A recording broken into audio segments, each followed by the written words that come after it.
Bueno es alabar a Jehová y cantar salmos a tu nombre, oh Altísimo. Amén. Mis apreciables hermanos de la Iglesia de Dios Israelita, amigos que pudieran estar en esos momentos con cada uno de nosotros, que honran por supuesto a nuestro Dios con su presencia, reciban ese caluroso saludo que nuestro Maestro nos enseñó: de paz a vosotros. Le damos gracias a nuestro eterno Dios, ya que nos ha permitido llegar a este santo sábado, y de igual manera pues nos ha permitido que nosotros estemos celebrando en estos hermanos. Debemos de adorar en estos momentos y reconocer de que servir a nuestro Dios es lo mejor que podemos hacer. Así que, mis hermanos, vamos a entonar la alabanza número 183 para iniciar.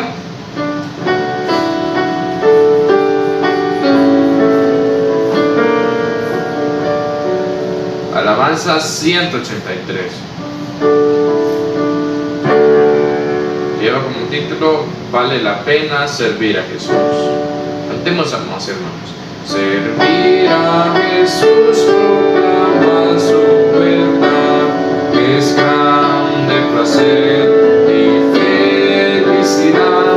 En Cristo en la vida glorioso es confiar, qué bueno es servir a Jesús. Qué bueno es servir, sí, servir a Jesús. Qué bueno es servir a Jesús, aunque aquí nos parezca el camino más cruel, siempre en Cristo hay paz y soledad.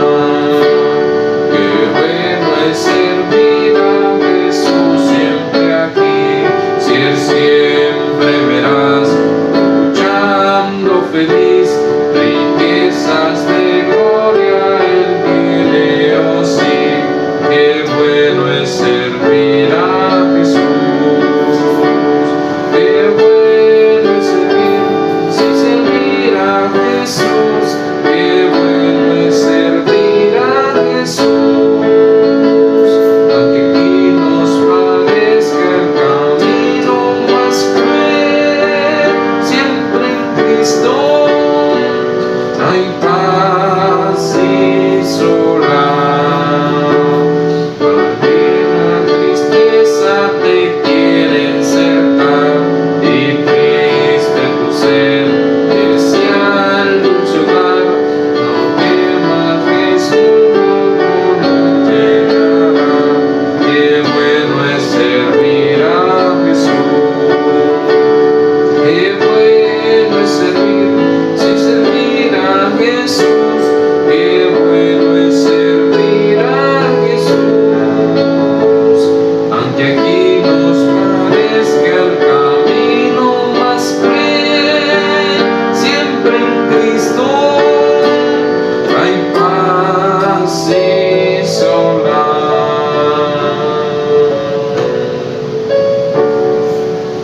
Amén. Sabemos, hermanos, que vale la pena servir a Jesús. Creo que los que estamos en esta fiesta, los que tenemos el privilegio de poder estar en su casa de oración, sentimos que realmente, hermanos, quizás a veces es el cansancio que tenemos a veces, quizás por nuestras labores, nuestros estudios, no nos importa.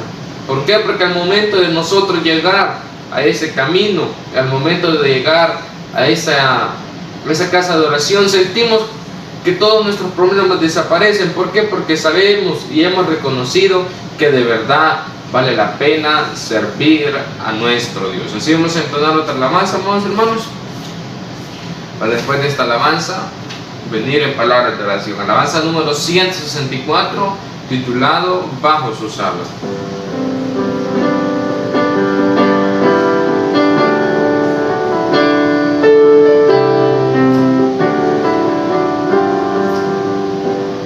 Alabanza número 164. Cantemos, amados hermanos. Bajo sus alas seguro descanso, aunque anochezca el amar el novio. En él confío, en su brazo me guarda.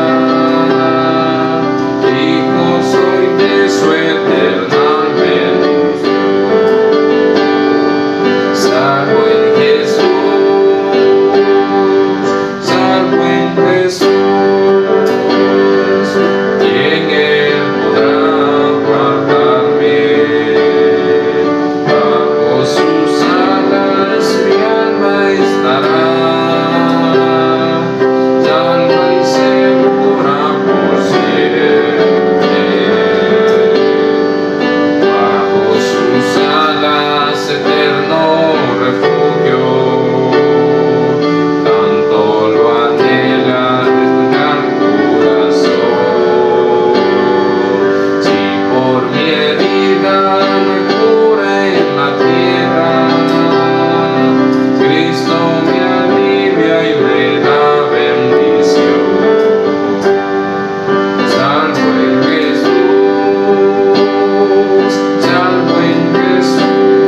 decía anteriormente, pues cuando nosotros sentimos la protección de nuestro Dios, sabemos que esa protección siempre estará ahí. Como dice, bajo sus alas siempre estaremos seguros, tenemos ese seguro descanso. Así que mis hermanos, les invito a que en estos momentos vengamos en palabras de oración.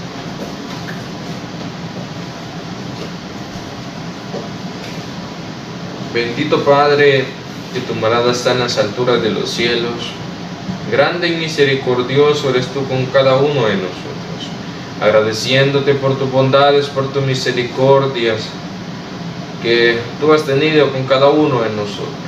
Hoy tenemos este privilegio de poder estar aquí, aunque sea de una manera virtual, pero sabemos que tú te agradas de cada uno de nosotros, porque tú conoces quizás las dificultades que tenemos, pero sabemos que tú eres misericordioso y tú nos permites así de una manera virtual el poder estar celebrando este día y esta fiesta. Por eso te pido de que a todos tus hijos que están en estos momentos escuchando esta transmisión, esos audios, te pido que seas tú el que le des esa bendición conforme a tus ojos de misericordia, que des esa bendición por este esfuerzo que está haciendo por escuchar tu santa bendita palabra. Han sido súplicas y ruegos que hemos venido a hacerte, amparándonos en ese mérito inagotable de tu Hijo amado, nuestro único y suficiente Salvador Jesucristo. Amén.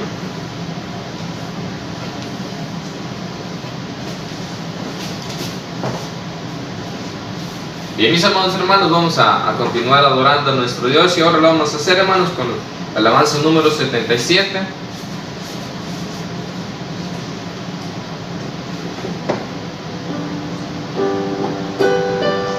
Lleva como título Grande gozo hay en mi alma.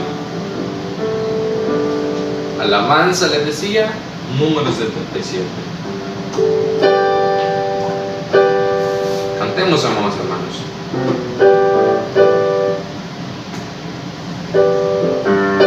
Cantemos.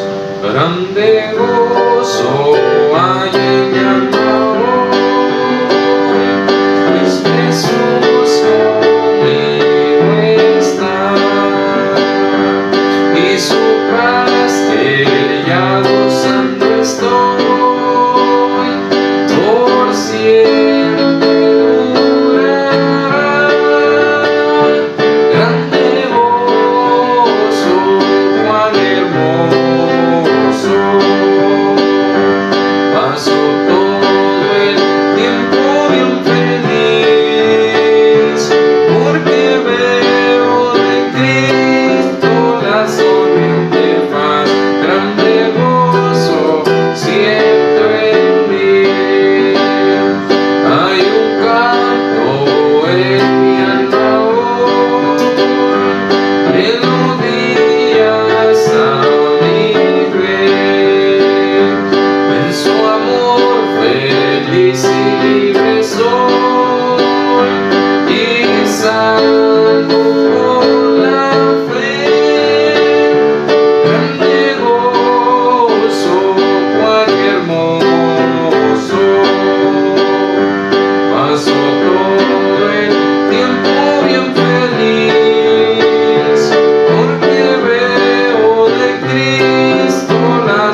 Sabemos, hermanos, que este gozo que sentimos, este gozo, no lo podemos sentir en el mundo.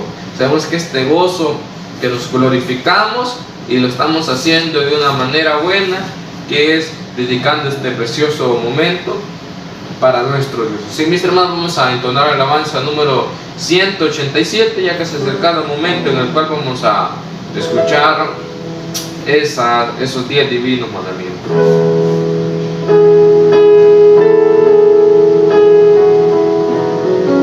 Alabanza número 187, dulce tu ley.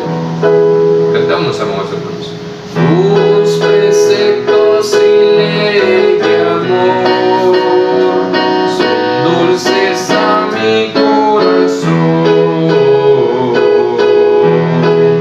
Las delicias sin par, Señor, que sella mi meditación.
Sabemos que estos mandamientos son dulces para nuestro corazón. Les pido que se pongan de pie, hermanos, y vamos a tener este grato privilegio de poder escuchar estos 10 divinos mandamientos. Pero antes vamos a tener una lectura que se encuentra en Salmos capítulo 19, versículos 7 al 11. La ley de Jehová es perfecta, que vuelve el alma. El testimonio de Jehová, fiel, que hace sabio al pequeño. Los mandamientos de Jehová son rectos, que alegran el corazón. El precepto de Jehová, puro, que alumbra los ojos. El temor de Jehová, limpio, que permanece para siempre. Los juicios de Jehová son verdad, todos justos. Deseables son más que el oro, y más que mucho oro afinado, y dulces más que miel, y que la que destila del panal. Tu siervo es además amonestado con ellos, en guardarlos hay grande galardón. Amén. En estos momentos escucharemos esos 10 divinos mandamientos.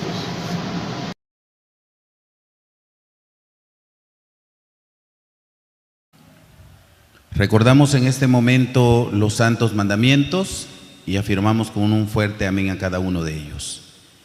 Y habló Dios todas estas palabras diciendo: no tendrá dioses ajenos delante de mí. Amén. No te harás imagen ni ninguna semejanza de cosa que esté arriba en el cielo, ni abajo en la tierra, ni en las aguas debajo de la tierra. No te inclinarás a ellas ni las honrarás, porque yo soy Jehová tu Dios, fuerte, celoso, que visito la maldad de los padres sobre los hijos, sobre los terceros y sobre los cuartos a los que me aborrecen, y que hago misericordia y millares a los que me aman y guardan mis mandamientos. Amén. No tomarás el nombre de Jehová tu Dios en vano, porque no dará por inocente Jehová al que tomare su nombre en vano. Amén. Acordarte has del día del reposo para santificarlo. 6 días trabajarás y harás toda tu obra, mas el 7º día será reposo para Jehová tu Dios.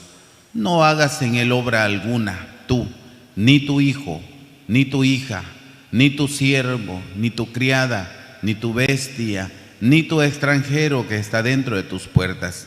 Porque en 6 días hizo Jehová los cielos y la tierra, la mar y todas las cosas que en ellos hay, y reposó en el 7º día. Por tanto, Jehová bendijo el día del reposo y lo santificó. Amén. Honra a tu padre y a tu madre, porque tus días se alarguen en la tierra que Jehová tu Dios te da. Amén. No matarás. Amén. No cometerás adulterio. Amén. No hurtarás. Amén. No hablarás contra tu prójimo falso testimonio. Amén. No codiciarás la casa de tu prójimo. No codiciarás la mujer de tu prójimo, ni su siervo, ni su criada, ni su buey, ni su asno, ni cosa alguna de tu prójimo. Amén.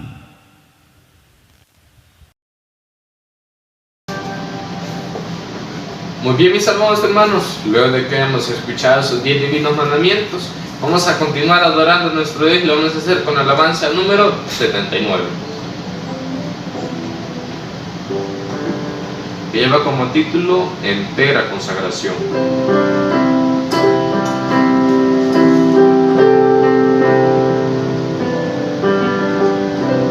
Alabanza número 79. Cantemos, amor. Que mi vida entera esté consagrado a ti, Señor, que a mis manos puedan guiar el impulso de tu amor. Lávame en tu sangre, Salvador.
de los pies vengo a poner. Toma todo lo que soy, por morada lo tendrás. Lávame en tu sangre, Salvador, límpiame de toda mi maldad. Traigo a ti mi vida para ser Señor, tuya por la eternidad.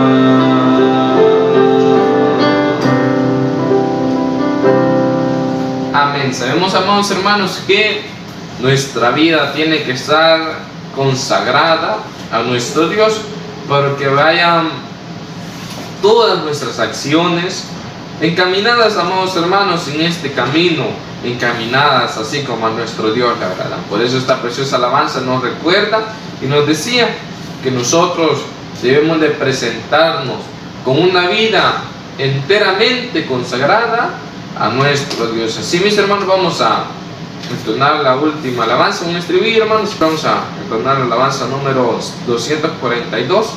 Vamos a cantarlo 2 veces, amados hermanos.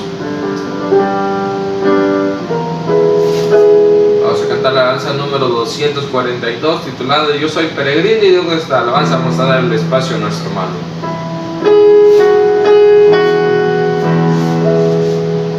Cantemos, amados hermanos. Yo soy peregrino, caminando voy, surcando el camino, camino de Sion, abrigo en cabañas, es aquí mi país, y aunque habito en cabañas, es mi país. Yo soy peregrino, caminando voy, surcando el camino, camino de Sion, habito en cabañas, pues aquí mi país, y aunque habito en cabañas, en Jesús soy feliz. Amén. Sabemos que, como decía anteriormente, quedará en estos momentos el espacio para nuestro hermano Salomón Guardado, quien será él, el que impartirá la bendita palabra de nuestro Dios.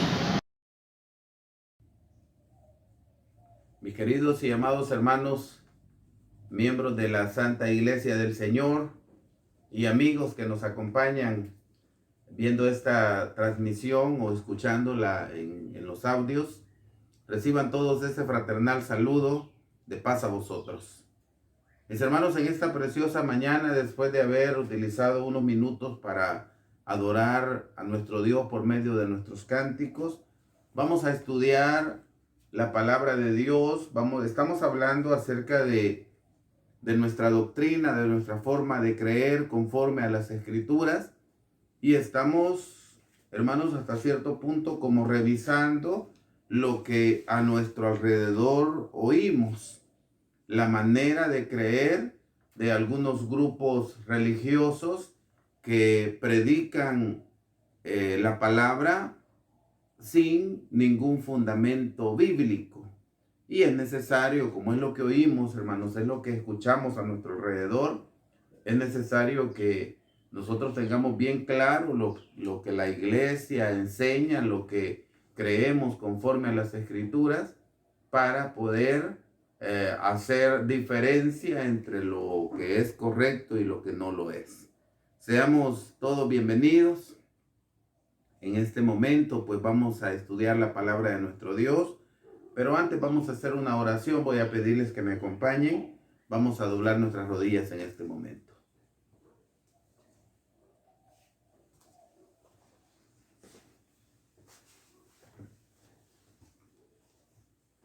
Bendito y buen Padre, tú que habitas, Señor, en lo alto de los cielos, en luz inaccesible para el hombre, hasta ese lugar santo, santísimo, queremos llegar con nuestras palabras, Señor, con nuestros pensamientos, con nuestros sentimientos.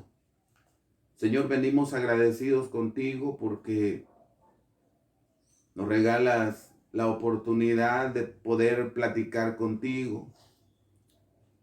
Venimos muy agradecidos, pero también venimos avergonzados por aquellas acciones en las cuales nos equivocamos.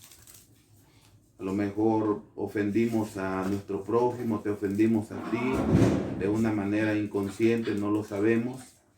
Por lo tanto, Señor, venimos a suplicarte el perdón, a rogarte que pases por alto nuestras rebeliones y que nos permitas en este momento ser aceptos delante de ti. Soberano Padre, de algo estamos bien seguros y es de que sin ti nada podemos hacer. Por lo tanto, mi Dios, en esta mañana nos presentamos a ti, nos aferramos a ti, Señor, y te suplicamos que tu Espíritu Santo haga uso en esta ocasión de mis labios, que solamente sea el portavoz de tu palabra, que tu palabra pueda ser canalizada para todo aquel que en este momento está escuchándote y que cada uno de nosotros podamos tomar nuestra parte. Bendito Dios, que tu Espíritu Santo sea el que nos guíe en todo lo que hacemos, ya que tu palabra nos enseña que tu Espíritu Santo es el que nos guía, el que nos enseña, el que nos recuerda todas las cosas. Gracias por esta oportunidad que nos da de platicar contigo y permítenos pues utilizar unos minutos para estudiar tu palabra. Son súplicas, mi Dios, y son favores que te pedimos en el nombre de Jesucristo, nuestro Salvador. Amén.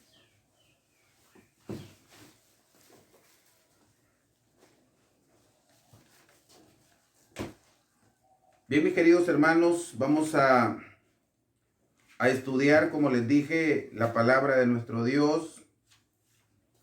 Hemos estudiado anteriormente acerca de los 144,000 y estudiamos, dejamos claro que estos 144,000 fueron elegidos dentro de las 12 tribus de los hijos de Israel, 12,000 de cada una de estas tribus. Hay un pensamiento humano que está siendo transmitido por las personas y es de que en el momento, en el 14 del mes de Nisan, que es la fecha precisamente cuando se celebra la Pascua cristiana, hay un pensamiento humano que enseñan que este pan y este jugo de la uva debe ser tomado solamente por aquellos que forman parte de los 144,000. Hermanos, son pensamientos humanos. Hoy vamos a tratar de revisar también cómo creemos nosotros, hermanos. El tema es la Pascua del Señor. ¿La deben comer únicamente los 144,000 en manera de pregunta? ¿La deben comer solamente los 144,000? Porque esa es una manera de creer allí afuera y es necesario que tengamos nosotros claro para que no caigamos nosotros en algún tipo de vacío y empecemos a dudar de lo que enseñamos, porque lo que la iglesia enseña, hermanos, es conforme a la Escritura. Hermanos, vamos a buscar, antes de que tomen sus asientos, si están de pie, vamos a buscar en el libro de Juan capítulo 6. Libro de Juan capítulo 6 y vamos a tener una lectura de desde el versículo 52 hasta el versículo 58. 52 hasta el 58. Si gustan, hermanos, y si lo han encontrado, voy a pedirles que a una misma voz lo leo yo y lo leen ustedes ahí en casa. Dice: entonces los judíos contendían entre sí diciendo: ¿cómo puede éste darnos su carne a comer? Y Jesús les dijo: de cierto os digo, si no comiereis la carne del Hijo del Hombre y bebiereis su sangre, no tendréis vida en vosotros. El que come mi carne y bebe mi sangre, tiene vida eterna, y yo le resucitaré en el día postrero. Porque mi carne es verdadera comida, y mi sangre es verdadera bebida. El que come mi carne y bebe mi sangre, en mí permanece y yo en él. Como me envió el Padre viviente, y yo vivo por el Padre, asimismo el que me come, él también vivirá por mí. Este es el pan que descendió del cielo, no como vuestros padres comieron el maná y son muertos. El que come de este pan vivirá eternamente. Amén. Descansen, por favor. Mis hermanos, en este pasaje de la Escritura, precisamente es el momento justo cuando el Señor está llevando ese mensaje, está haciendo sentir a los que le seguían con respecto a el momento preciso que se iba a instituir lo que es la Pascua, que hoy se le conoce como la Pascua cristiana. Que por supuesto, hermanos, hay una diferencia, y esto hay que decirlo, porque de repente alguien puede decir: ¿y por qué Pascua? Si la Pascua era matar el cordero, apartarlo desde el 10 del mes de Nisan, y el 14, entre las dos tardes, la tarde del 13 y la tarde oscura del 14, el cordero era sacrificado, era inmolado. Esa era la Pascua judía. Pero luego, el 14 de ese mismo mes, el Señor, reunido con sus apóstoles, con sus discípulos, hermanos, Él come el cordero pascual, pero luego instituye lo que hoy se le conoce como la Pascua cristiana, que era el comer el pan sin levadura que venía a representar el cuerpo de Jesucristo, y tomar el jugo de la uva que venía a representar la sangre de Jesucristo. Pero en este pasaje el Señor empieza a hablarle a la multitud y empieza a decirle, por ejemplo, yo soy el pan vivo, dice en el 51, yo soy el pan vivo que he descendido del cielo. Si alguno comiere de este pan, vivirá para siempre. Y el pan que yo daré es mi carne, por la cual yo daré la vida del mundo. Entonces los judíos se contendían entre sí diciendo: ¿cómo puede éste darnos su carne a comer? Hermanos, el Señor estaba hablando, y lo estaba hablando en sentido figurado. Y por supuesto, y esto hay que tener mucho cuidado. ¿Por qué razón? Porque de repente escuchamos o leemos palabras dentro de la Escritura que son en sentido figurado, pero si nosotros queremos entenderlas en sentido o de una manera literal, pues desde ahí vamos mal. Ahí nos complicamos. Por eso es bien necesario que nosotros, para poder escudriñar, no digo leer, sino escudriñar las Escrituras, es necesario que tengamos al Espíritu Santo.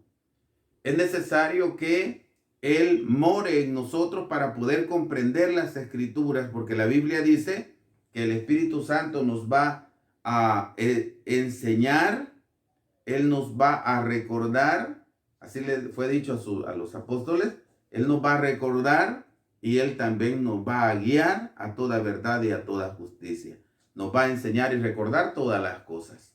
Entonces, si tenemos el Espíritu Santo, yo le decía a una persona platicando, me decía esta persona, mire, pero usted cómo va a entender la Escritura si no tiene el espíritu de la profecía, que son estos libros. Y yo le digo, no, pues yo no necesito libros extras. Y hermanos, tengamos claro esto, no necesitamos libros extras, porque si tenemos el Espíritu Santo, usted va a leer la Biblia, yo voy a leer la Biblia, voy a escudriñarla y voy a aprender y a entender lo que ahí está escrito, porque es el Espíritu Santo quien me va a dar el verdadero discernimiento. Pero el caso está que cuando oímos las palabras del Señor, y si queremos interpretarlas de manera literal, nos va a pasar lo que le pasaba a los judíos. Dice que ellos empezaban a murmurar, a contendear entre sí mismos, diciendo, o entre ellos mismos, diciendo, ¿cómo puede este darnos su carne a comer?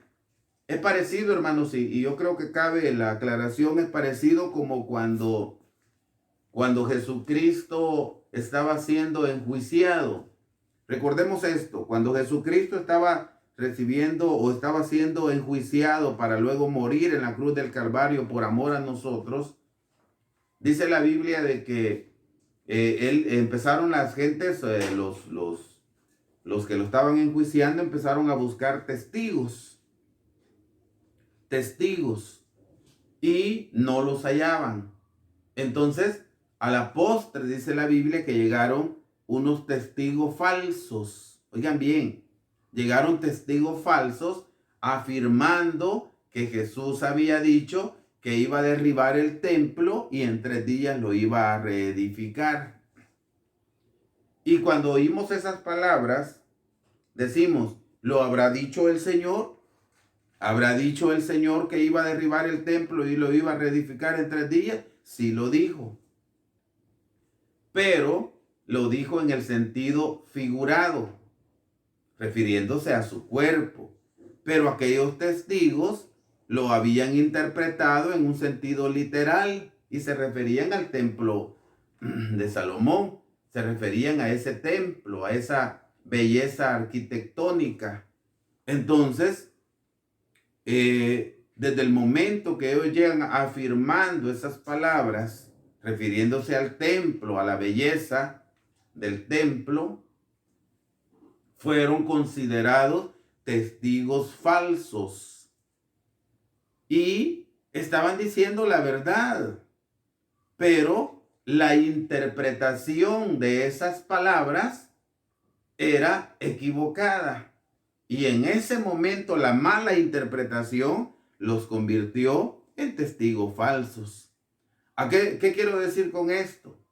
Que cuando yo leo la Escritura, pero no tengo el Espíritu de Dios, si el Espíritu de Dios no está en mí, en ese momento puede ser de que le dé una mala interpretación a la Escritura. Puede hacer que le dé una mala interpretación. Y esa mala interpretación me va a hacer convertirme en un testigo falso de Dios. Qué terrible, hermanos, porque una mala interpretación nos convierte en testigos falsos. Y la verdad es que nosotros queremos ser testigos verdaderos, porque aquel que se convierte en testigo falso, pues anda hablando cosas falsas a su alrededor y eso transmite a la humanidad. Por lo tanto, mis hermanos, en este pasaje, él está hablando de manera simbólica, simbolizando el pan como su cuerpo, pero aquellos que le oían dicen, ¿y cómo nos va a dar este a comer su carne? Lo estaban entendiendo de manera literal. Pero el caso está, hermanos, que el Señor dice, por ejemplo, dice el versículo, dice, ya le voy a leer, el versículo 54. El que come mi carne y bebe mi sangre tiene vida eterna, y yo le resucitaré en el día postrero. El que come mi carne y bebe mi sangre tiene vida eterna. ¿Qué es lo que buscamos nosotros, hermanos? Si nosotros empezamos a buscar el objetivo de cada uno de nosotros, es alcanzar vida eterna. La lucha en sí, hermanos, toda nuestra lucha es por alcanzar vida eterna. Y el Señor lo dice, el que come mi carne y bebe mi sangre tiene vida eterna. ¿Por qué razón? Porque cualquiera puede decir, entonces yo voy a comer, voy a participar de estos emblemas. La Biblia también dice que todo aquel que come y bebe indignamente es culpado del juicio, ¿verdad? Así es que termina diciendo, pruébese cada uno a sí mismo si está en fe.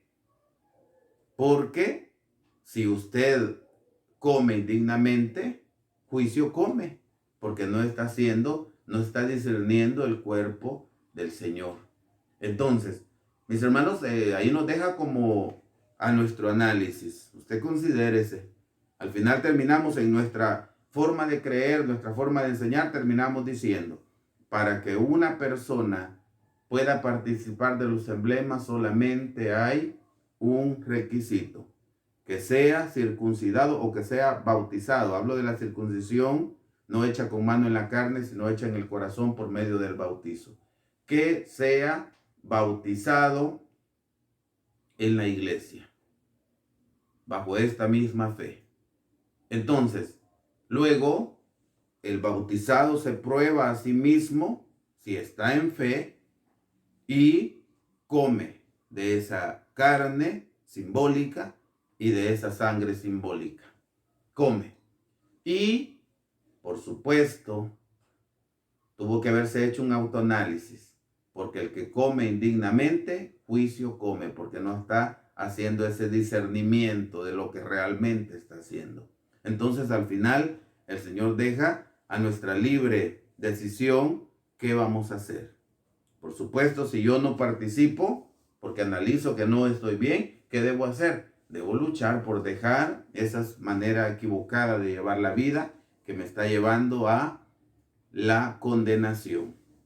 Me está haciendo poner en juego mi salvación. Que Dios nos ayude, mis hermanos, pero en este caso, vuelvo a repetirles, hermanos, que el Señor fue claro y dijo, el que come mi cuerpo y bebe mi sangre tiene vida eterna. Porque yo soy, dice el 58, dice, este es el pan que descendió del cielo, no como vuestros padres que comieron el maná y murieron. El que come este pan vivirá eternamente. Así que, mis hermanos, desde acá, con solamente estas lecturas, estas palabras que mencionaba el Señor, casi estamos diciendo el participar de los emblemas, porque así se le llama, hermanos, a lo que es el pan y el jugo de la uva, se le llama emblemas. Hermanos, el participar de ellos es una bendición para todo aquel que lo hace. Pero hay un grupo, como les digo, uno o más grupos que dicen que estos emblemas solo los puede comer aquel que es contado de los 144,000. Porque hay grupos que enseñan que los 144,000 todavía se están completando. Yo leía por ahí un documento en donde decía que hay grupos que tienen esa manera de creer, pero incluso no llevan un conteo. Dicen ellos, pues no sabemos cuántos van. Algunos hasta le han subido. Al pasar de los tiempos hay más que han surgido que se hacen llamar uno de los 144,000. Hay uno que ya lleva 244,000. Leía un documento, decía que ya a esta altura llevan 244,000 personas que han dicho, yo soy uno de ellos. Revisaba también, porque esto puede parecer como un poquito extraño, pero revisaba y dice, ¿cómo hacen estos grupos para decir, este es uno de los 144,000? Pues no, simplemente llega la persona y dice, el Señor me habló en sueño o en una visión, y Él me dijo que yo era uno de los 144,000. Así es de que Él me dio ya esa posición, y ya en el día de la fiesta, en el día de la Pascua, pues Él es uno de los que toman los emblemas. Entonces, simplemente dice, el Señor me habló. Pero si han surgido varones y han surgido mujeres diciendo, el Señor me habló en visión, me habló en sueño y me dijo que era uno de los 144,000. Así lo creen unos, otros lo creen de otra manera, pero hermanos, cuando se revisa Biblia, nos damos cuenta que están bastante lejos de la Escritura. Dice el objetivo. El objetivo de nuestro tema es identificar las razones bíblicas por las que no es correcta la doctrina que enseña que el pan y el vino de la conmemoración de la muerte de Cristo únicamente la deben comer y beber los 144,000 señalados. Esa es la idea. Explicar cómo cree la iglesia y sus bases, por supuesto. Y vamos antes, hermanos, a revisar un poquito también cómo afirman, cómo creen estos grupos, ¿verdad? Y realmente no tienen mayores bases. Ya vimos también el tema pasado que sus bases son bastante pobres. No tienen sustento bíblico que haga ni siquiera poner en duda y decir, tienen un poco de razón. Hermanos, antes de seguir, hay un texto de memoria que está en el libro de Juan capítulo 6, versículo 53. Si alguien lo tiene, me gustaría que se ponga de pie. No queremos pasar por alto esta dinámica. Me gustaría que en este momento se ponga de pie, y voy a dejar unos segundos o minutos prudenciales, creo que son segundos, porque el texto es bastante corto, para que usted lo diga. A partir de este momento pueden decirlo.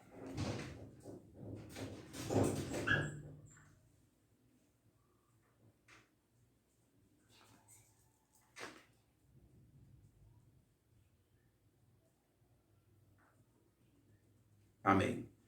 Hermanos, en el verso de memoria, pues el Señor precisamente lo aclara y lo dice, que si no comieres la carne del Hijo del Hombre y si no bebieres su sangre, no tendréis vida en vosotros. ¿Por qué? Volvemos a lo mismo. Porque el comer y beber estos emblemas es sinónimo de vida, porque nos hemos analizado a nosotros mismos y nos damos cuenta que vamos o estamos luchando por hacer lo correcto delante del Señor, y al final el Señor eso es lo que premia.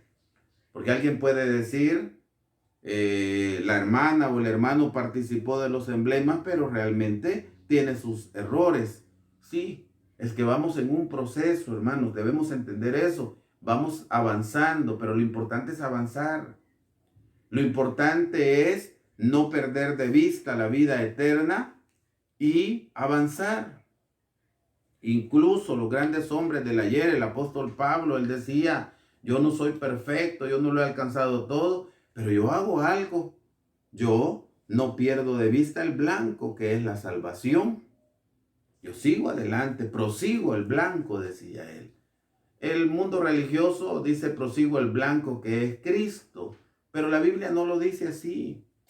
Prosigo el blanco, y el blanco realmente es nuestra salvación, es nuestro objetivo final, y no debemos perder de vista ese objetivo. Vuelvo a repetirles, pues, que el mundo religioso y peligroso entra también en la iglesia estos pensamientos que dicen hasta en coro, yo prosigo el blanco que es Cristo, dicen las personas. Así dice la Escritura. Al menos yo he buscado y la Biblia no dice yo prosigo el blanco que es Cristo.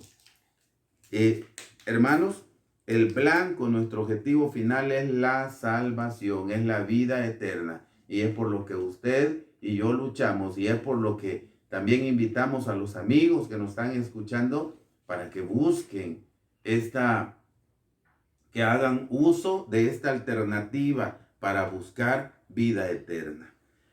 Bien, vamos a revisar un poquito cómo creen estos grupos que les mencionaba. Dice, en el mundo religioso existe una doctrina que sostiene que únicamente los 144,000 de los que hace mención la Biblia en Apocalipsis 7:4 y 14:1 tienen el privilegio de comer el pan y beber el vino que se emplea en la conmemoración de la muerte de Cristo. Las razones que dan para intentar sostener esta enseñanza son las siguientes. A. Que el nuevo pacto que se estableció con el derramamiento de la sangre de Jesús únicamente incluye a los 144,000, tomando como base, una base bastante pobre, lo que dice Hebreos 8:10. Veamos esa base que es, como dije, una base pobre. Hebreos capítulo 8 y su versículo 10. Vamos a ver. Dice de la siguiente manera. Por lo cual, este es el pacto que ordenaré a la casa de Israel después de aquellos días, dice el Señor.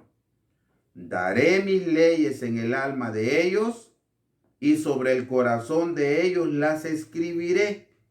Y seré a ellos por Dios y ellos me serán a mí por pueblo. Y ninguno enseñará a su prójimo, ni ninguno a su hermano, diciendo, conoce al Señor, porque todos me conocerán, desde el menor de ellos hasta el mayor, porque seré propicio a sus injusticias y de sus pecados y de sus iniquidades no me acordaré más. Dice, voy a hacer un nuevo pacto. Este es, hermanos, como una de sus bases. Haré un nuevo pacto, voy a escribir mis leyes en sus corazones. Enseñan que esta cantidad de señalados no necesariamente pertenecen al pueblo de Israel y que todavía se siguen completando con los integrantes de su organización. Vean, un poquito entendiendo esto. Mis hermanos, estos grupos enseñan que cuando en el libro de Jeremías capítulo 31 y versículo 31 dice, he aquí, vamos a leerlo, porque ahí habla del nuevo pacto. Jeremías, les dije, vamos a verlo. Jeremías capítulo 31 y versículo 31. Dice de la siguiente manera, hermanos, se lo voy a leer. Dice, he aquí que vienen días, dice Jehová, en los cuales haré nuevo pacto. ¿Cómo dice? Oigan bien, nuevo pacto con la casa de Jacob y con la casa de Judá. Y luego sigue diciendo, no como el pacto que hice con sus padres el día que los saqué de Egipto. Entonces, estos grupos enseñan, y digo claramente, estos grupos enseñan porque no lo enseña la Escritura. Enseñan que cuando dice con la casa de Jacob, en otras partes dice la casa de Israel, como el que leíamos de Hebreos, dice con la casa de Israel y con la casa de Judá. Entonces ellos dicen, cuando habla de la casa de Judá, está hablando con los judíos. Y cuando habla de la casa de Israel, está hablando con los cristianos. Pero eso son aseveraciones muy personales. Son enseñanzas o mandamientos de hombres. Y es bien peligroso para aquel que cree este tipo de enseñanzas, porque la misma Escritura dice que es maldito el hombre que confía en el hombre. Porque la misma escritura dice, le dice el mismo Mesías a su pueblo, que ese pueblo de labios le honraba, pero su corazón lejos estaba de él. Así dice, este pueblo de labios me honra, pero su corazón lejos está de mí, enseñando como doctrina mandamientos de hombres. Entonces, para que algo esté claro, debe ser basado en la escritura y no en otra cosa. Entonces, mis hermanos, ¿por qué?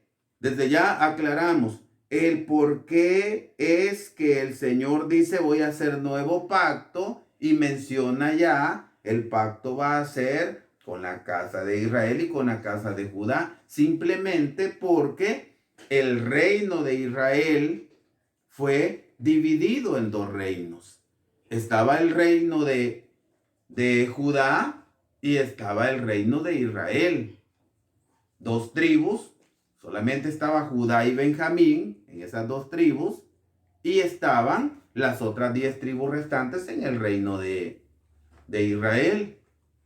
Estaba el reino de Judá con su capital en Jerusalén, y estaba el reino de Israel con su capital en Samaria. Simplemente, como hizo división, el Señor termina hablando y ya no lo generaliza, sino que dice, haré un nuevo pacto con la casa de Israel y con la casa de Judá. ¿Por qué, hermanos? Pero ¿por qué puede decir alguien?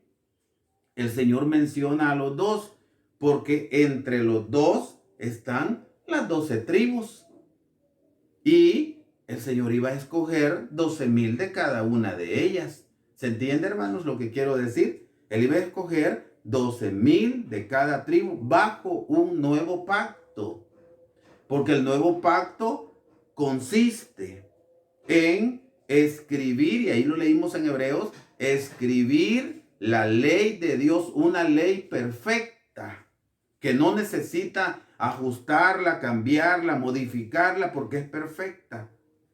Esa ley perfecta, el nuevo pacto iba a consistir, el primer pacto, el que hizo con el pueblo de Israel siempre, pero allá en el Sinaí, dice que fue escribir la ley en tablas de piedra. La ley de Dios escrita con su dedo, ¿verdad? Los 10 mandamientos en tablas de piedra, y la otra ley escrita por Moisés, dictada por Dios siempre, porque es la voluntad de Dios, escrita por Moisés en tablas de piedra. Entonces, hermanos, luego el nuevo pacto iba a consistir en escribir esa misma ley, porque es una ley perfecta, en el corazón del hombre, en sus entrañas. Pero aquí menciona única y exclusivamente al pueblo de Israel, hermanos. Y no vamos a mezclar que porque dice Judá e Israel, Judá son los judíos y Israel representa a los cristianos. No, aquí está hablando de un mismo pueblo. Pero estos grupos siguen enseñando de esa manera. La primera, como dije, toman como base que dice voy a hacer un nuevo pacto, voy a escribir las leyes, y dicen a Israel.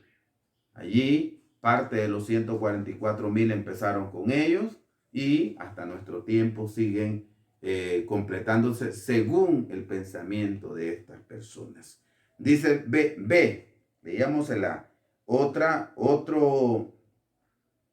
razón, que los 144,000 han sido llamados de una manera especial por Dios y por lo tanto no incluyen a todos los cristianos, de acuerdo con lo expuesto en Hebreos 9:15. Veámoslo. Ahí está, 9:15 de Hebreos. Busquémoslo rapidito, hermanos.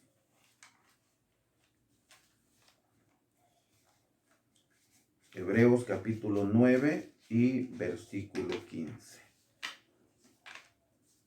Dice de la siguiente manera, mucha atención, se lo leo.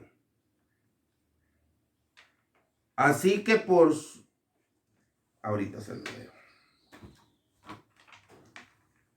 Dice, así que por eso es mediador del Nuevo Testamento, para que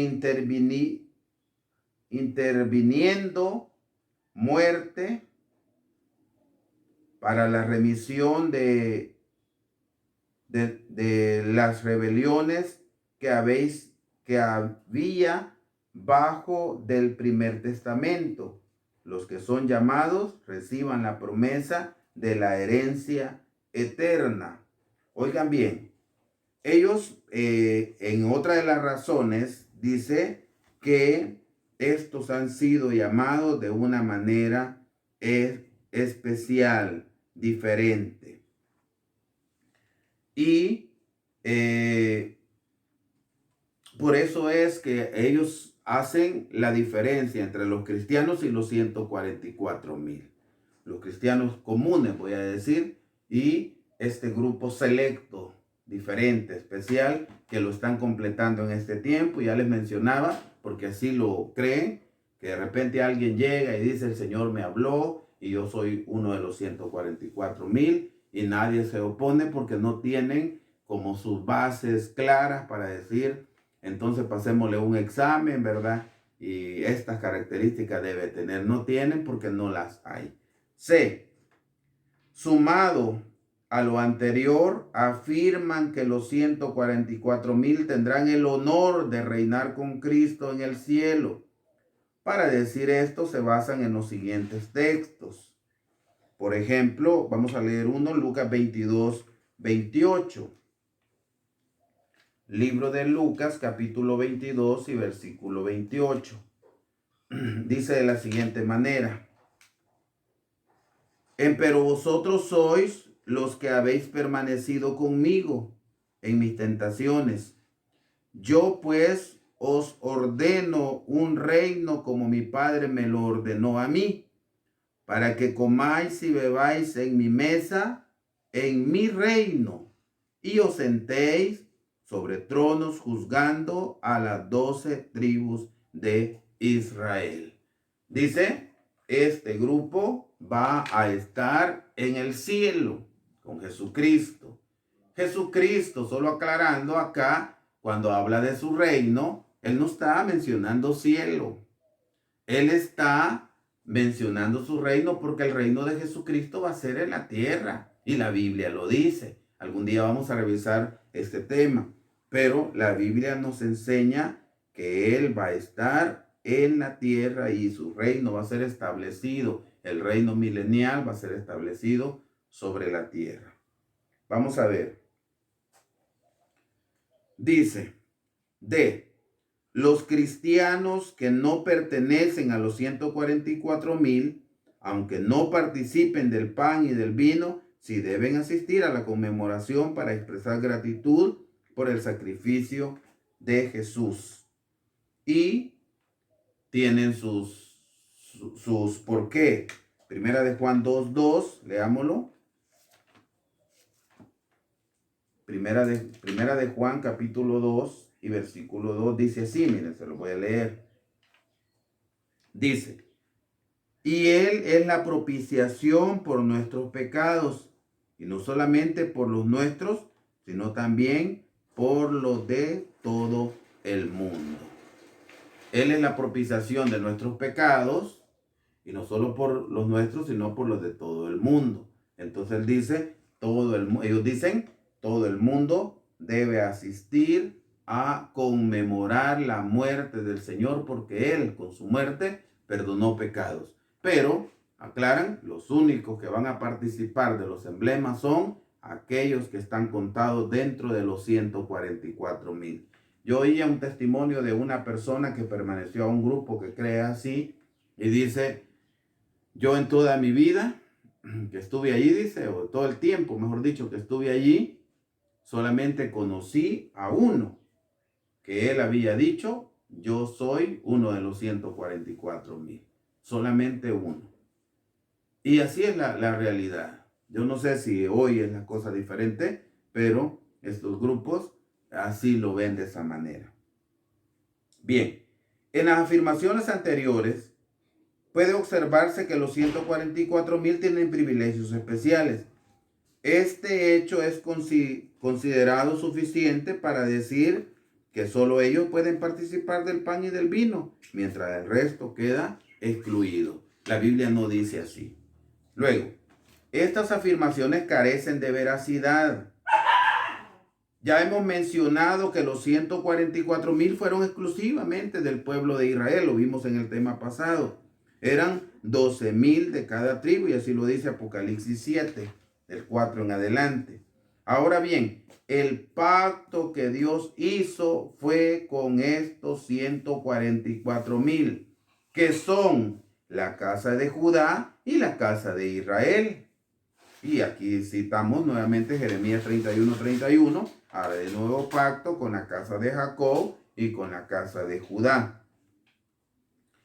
Luego, en dichos versículos se explica que Dios estableció el nuevo pacto con la casa de Israel y con la casa de Judá, no con los gentiles.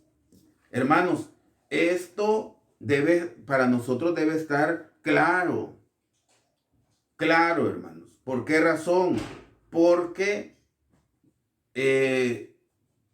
los gentiles, la misma escritura dice que los gentiles estábamos sin Dios y sin esperanza.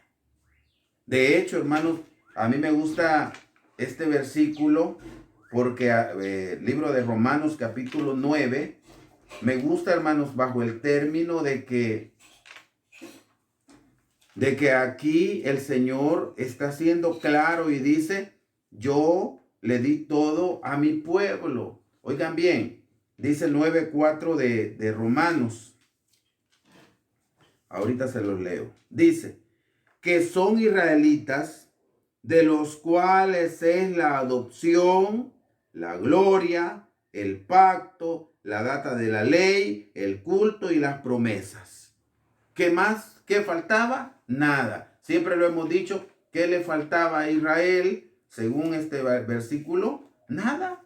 Lo tenía todo. El pacto, el culto, las promesas, la data de la ley, todo, hermanos. Pero luego también nos vamos al libro de Efesios capítulo 2 y aquí escuchamos, hermanos, la dura realidad de nosotros los gentiles.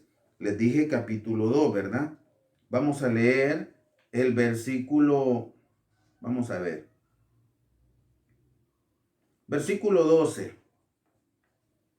Dice que en aquel tiempo, vamos a leer desde el 11, hermanos, para que entendamos. Dice, por tanto, acordaos que en otro tiempo, vosotros los gentiles en la carne, que eran llamados sin circuncisión, por la que se llama circuncisión hecha con mano en la carne, que en aquel tiempo estabais sin Cristo, alejados de la república de Israel y extranjeros a los pactos de la promesa, sin esperanza. ¿Y qué más, hermanos?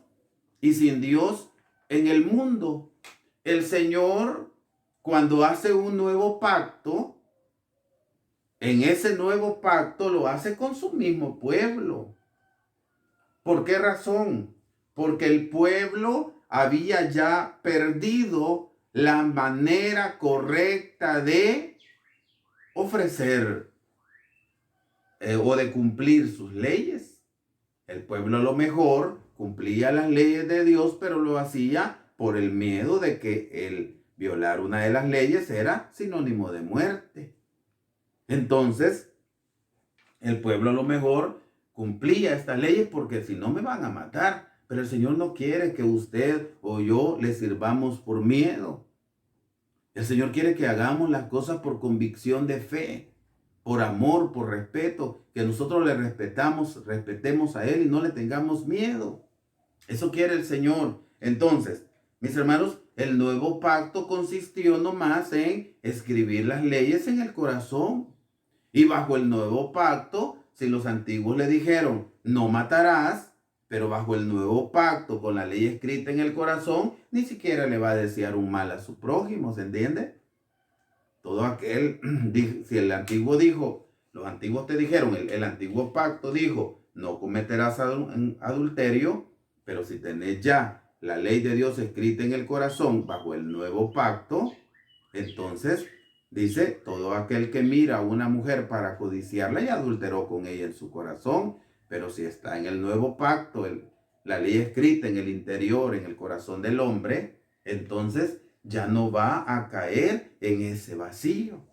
Entonces, vuelvo a repetir, el nuevo pacto el Señor lo hizo con su mismo pueblo y hasta el momento todavía los gentiles, como dice Efesios 2:12, los gentiles sin Dios y sin esperanza en el mundo. Dice más, los gentiles son beneficiados y partícipes del nuevo pacto cuando se incorporan a los 144,000, tal como lo expresa en el libro de Efesios. Hay que entender esto porque de repente si no andamos listos no lo comprendemos. Quiero, hermanos, que pensemos.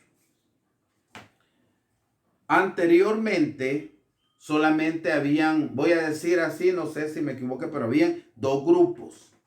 Estaba el grupo que era Israel, hablo de Israel carnal, ¿verdad? El pueblo de Israel, y estaba otro grupo que se le llamaba los gentiles. Solamente dos grupos, al igual como del antiguo tiempo que se hablaba de los hijos de Dios y de los hijos de los hombres. Solamente dos grupos. Israel, el pueblo de Dios, el pueblo escogido, y estaban los gentiles, que eran todos los pueblos, todos los que no eran israelitas. Solamente así. Pero luego viene un momento bien importante, y es lo que acabamos de oír acá el comentario que dice, los gentiles son beneficiados y partícipes del nuevo pacto cuando se incorporan a los 144,000. Vamos a ver el libro de Efesios capítulo 3 y versículo 6. Dice, mucha atención, dice, que los gentiles sean, voy a volverlo a leer, que los gentiles sean juntamente herederos e incorporados y consortes de su promesa en Cristo, como por el evangelio. Que los gentiles sean incorporados, que sean herederos también, que sean consortes. Consorte revisaba esa palabra y decía que es esposo, esposa. O si hablamos de reino, pues son también participantes de las mismas herencias del reino. Que los gentiles sean herederos. Dejan de ser gentiles en la carne, no.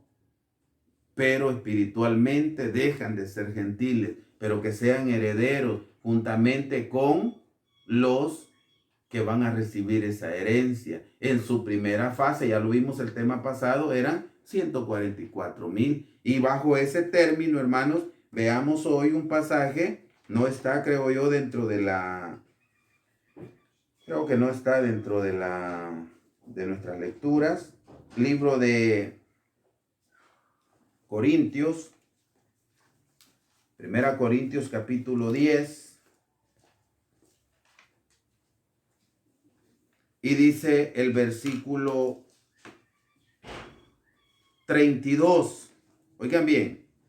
Sed sin ofensa a judíos, que es el pueblo de Israel. Oigan bien. Sed sin ofensa a judíos, el pueblo de Israel. Luego dice, a gentiles, que eran todos los demás pueblos. Y luego dice, y a la iglesia de Dios. Aquí dejan de haber dos grupos. No sé si se entiende, hermanos.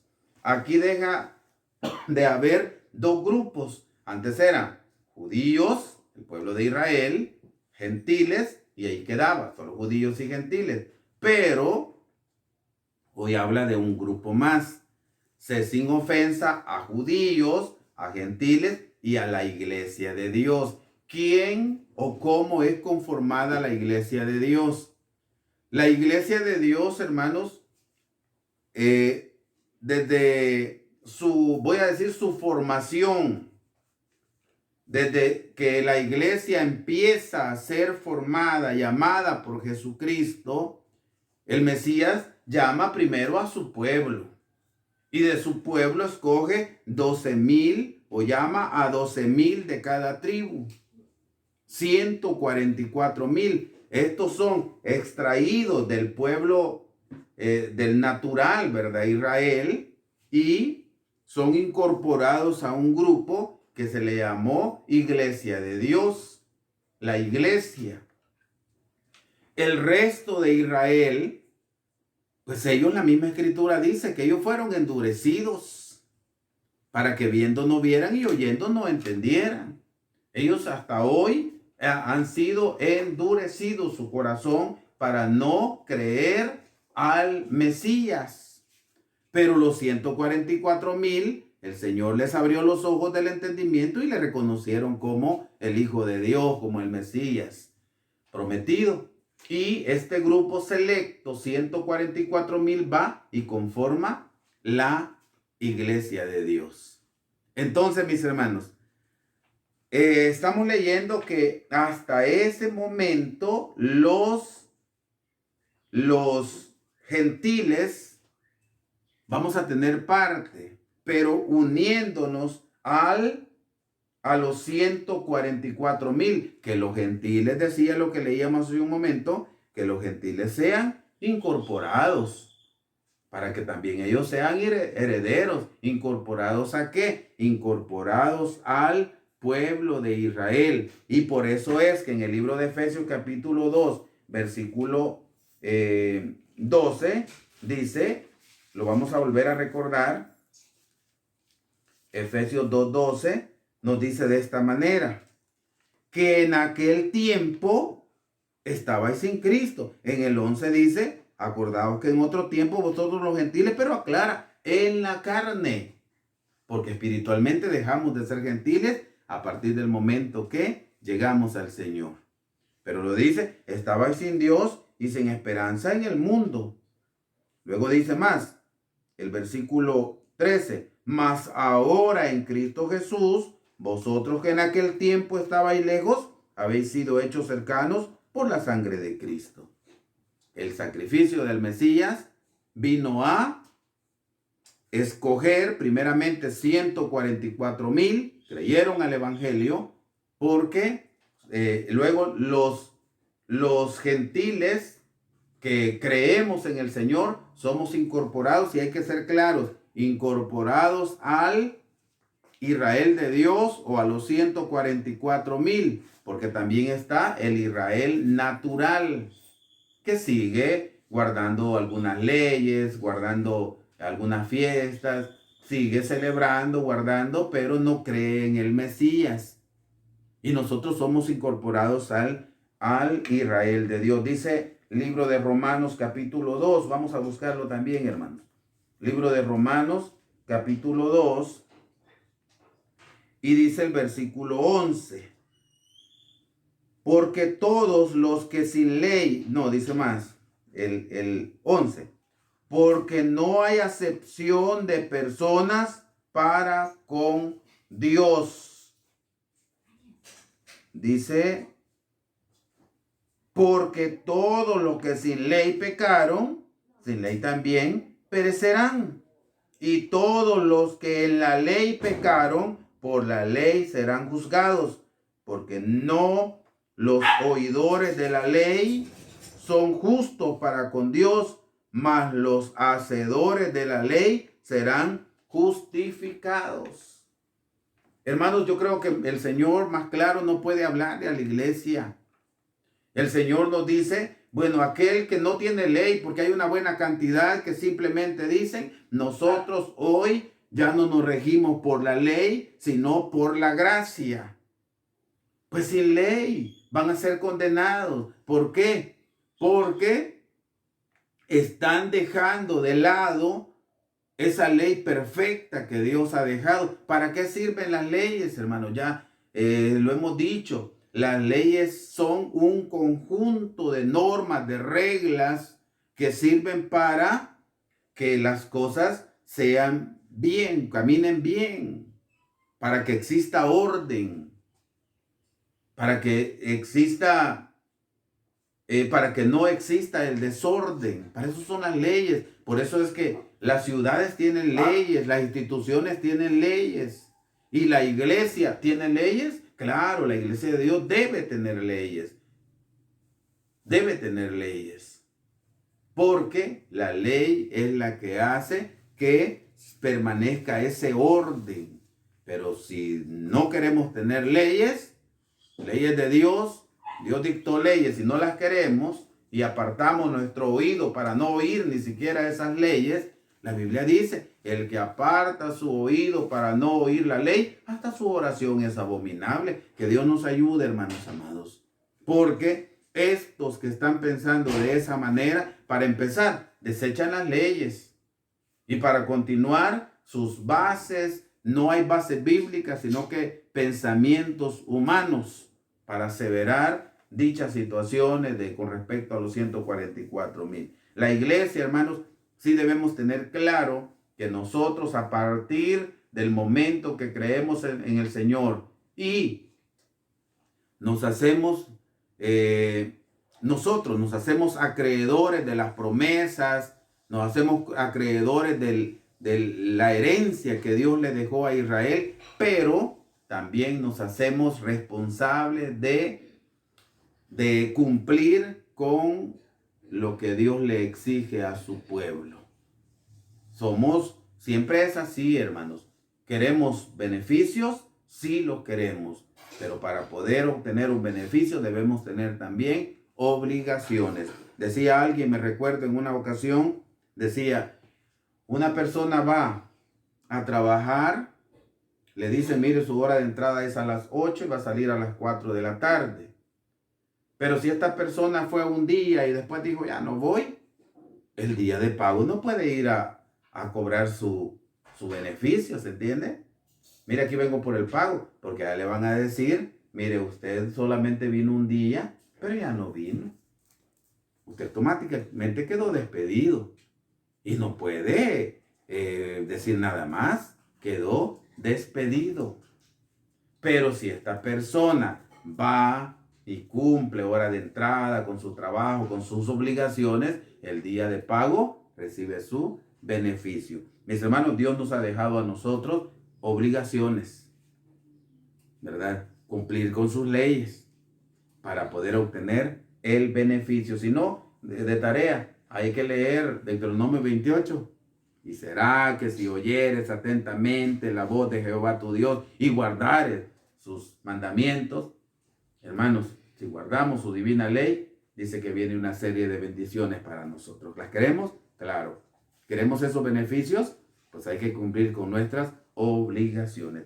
Dice más, por lo anterior, no hay ninguna razón bíblica para sostener que un verdadero cristiano que cumpla con los requisitos delante de Dios y de su pueblo no pueda comer el pan y el vino de la Pascua. Al contrario, Cristo lo dio como un mandato para todos, como lo veremos.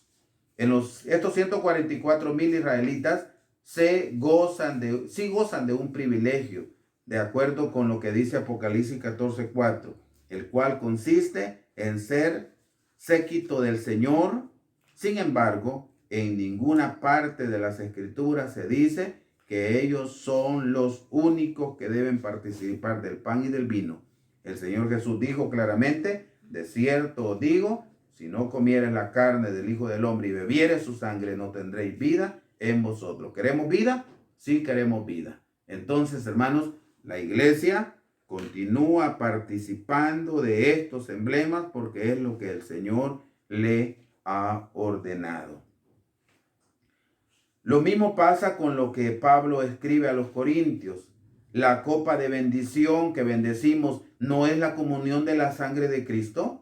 El pan que partimos no es la comunión del cuerpo de Cristo, porque un pan es que muchos somos un cuerpo, pues todos participamos de aquel un pan.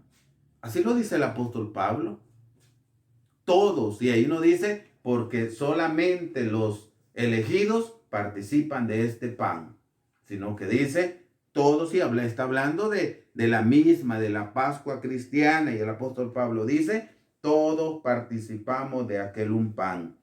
Todos los que formamos parte del cuerpo de Cristo tenemos la obligación de participar no solo del pan, sino también de la copa de bendición.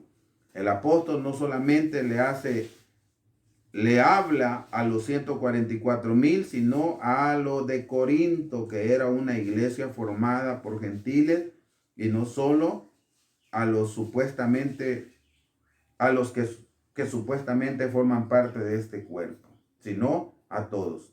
De manera que una persona que ha aceptado a Jesús como el Mesías debe observar cada una de las indicaciones que le ha dado para alcanzar la vida eterna.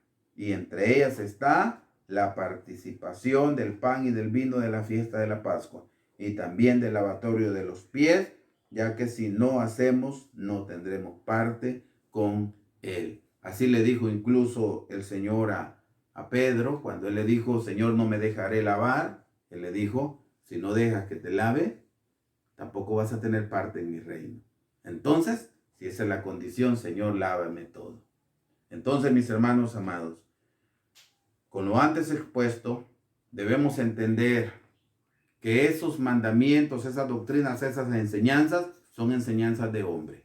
No hay sustento bíblico, no hay Biblia que nos ponga a pensar, a dudar, ¿será que estamos fallando nosotros al participar de los emblemas? No, hermanos. La Biblia nos enseña que desde el momento que nosotros creemos en el Señor, obedecemos a sus santos mandamientos, también somos acreedores de los beneficios. Uno de ellos es participar de los emblemas, porque el que come mi cuerpo y bebe mi sangre tiene vida en sí mismo y tiene vida eterna. Que el Señor nos ayude, mis hermanos, para que en el momento que a usted le quieran sembrar esa mala semilla, esa mala enseñanza, usted tenga clara la doctrina verdadera y pueda aprender a defender su fe por medio de las Escrituras. Nosotros no hemos hablado de sí mismos, sino solamente hemos dicho lo que la Biblia dice. Hermanos, siempre hemos pensado que si la Biblia lo dice, yo también lo puedo decir. Pero si la Biblia no lo dice, yo mejor cierro mis labios y no puedo asegurar algo que ella no dice. Mis hermanos, que el Señor bendiga su palabra y la haga fructificar en nuestra vida. Dejo nuevamente el espacio para los cánticos. El que tiene oídos para oír, oiga lo que el Espíritu dice a la iglesia. Pasa a vosotros, hermanos.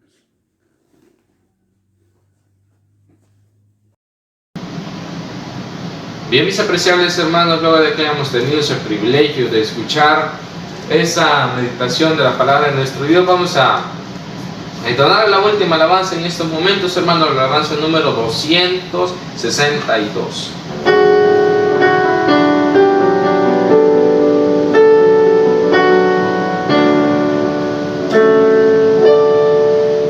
Lleva como título El Rey de Israel. Cantemos, hermosos hermanos.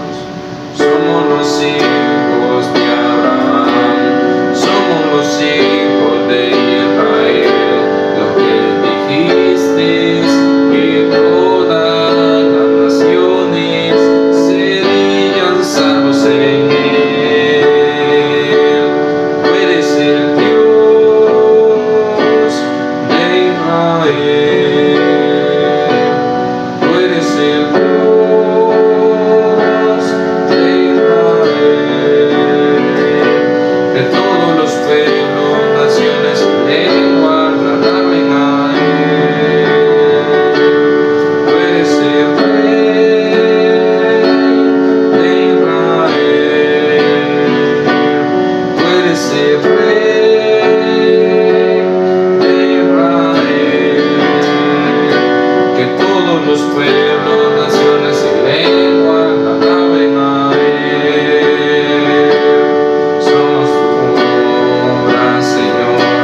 Somos tus hijos también, lo que esperamos.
Hemos aprendido, amados hermanos, en el transcurso de esta fiesta, de que por la misericordia de nuestro Dios hemos sido añadidos.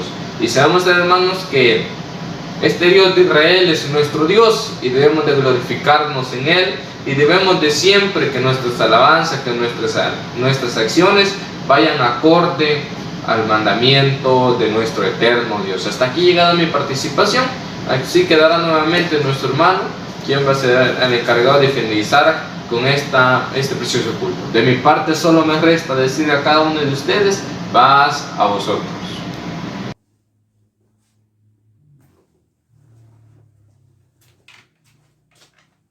Bien, mis queridos hermanos, ya estamos prácticamente buscando el cierre. Solamente nuevamente la misma indicación, hermanos, que no veamos estas transmisiones como una alternativa para quedarme en casa. Si usted está en casita ahorita sintonizándonos, que sea porque las condiciones no le permitieron estar en la casa de oración. De lo contrario, vámonos a la casa de oración. Vamos a hacer una oración, hermanos, y luego recibimos la bendición del Señor.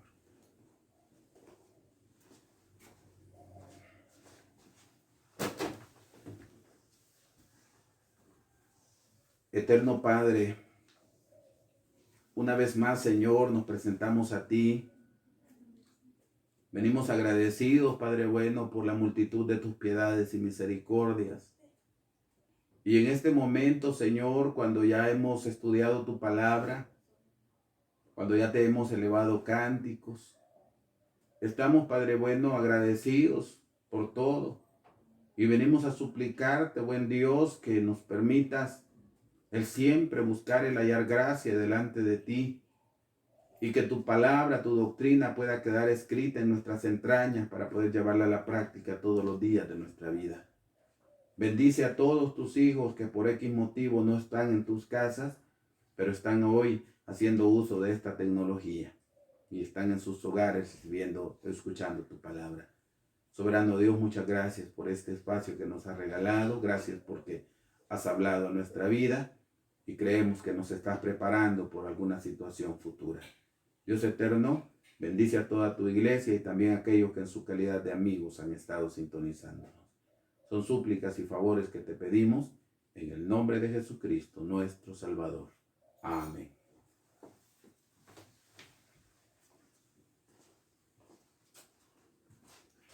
Bien, queridos hermanos y amigos, vamos a recibir la bendición del Señor y concluimos con esta reunión que Dios nos ha concedido. Libro de Números, capítulo 6 y versículo 24 nos dice de la siguiente manera. Ahorita se lo leo. Dice: Jehová te bendiga y te guarde. Haga resplandecer Jehová su rostro sobre ti y haya de ti misericordia. Jehová alce a ti su rostro y ponga en ti paz. Amén. Paz a vosotros, hermanos.